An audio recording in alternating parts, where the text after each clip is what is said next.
হযরত আব্দুল্লাহ ইবনে আমর রাদিয়াল্লাহু তাআলা থেকে বর্ণিত, তিনি বলেন, প্রিয় নবী সাল্লাল্লাহু আলাইহি ওয়াসাল্লাম বলেছেন, পৃথিবীর বুকে যে ব্যক্তি নিম্নলিখিত দোয়াটি পড়বেন, তার গুনার পরিমাণ যদি সমুদ্রের ফেনা রাশি পরিমাণ হয়, আল্লাহ পাক মুহূর্তের মধ্যে তার সকল গুনাহ মাফ করে দিবেন।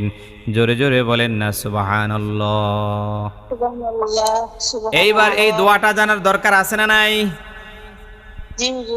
এইবার দোয়াটা আমি একবার পড়ে দেই, এরপরে আপনি আমার সাথে পড়বেন এবং মুস্ক করবেন, শুদ্ধ করে উচ্চারণ করবেন। লা ইলাহা ইল্লাল্লাহু আল্লাহু আকবার ওয়ালা হাওলা ওয়ালা কুওয়াতা ইল্লা বিল্লাহ।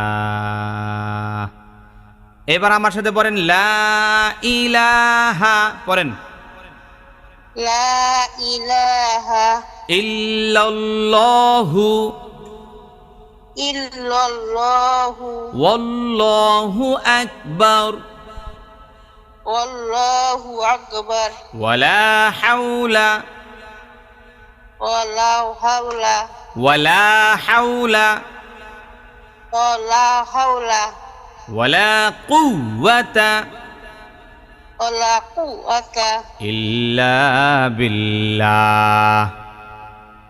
ইল্লা বিল্লাহ।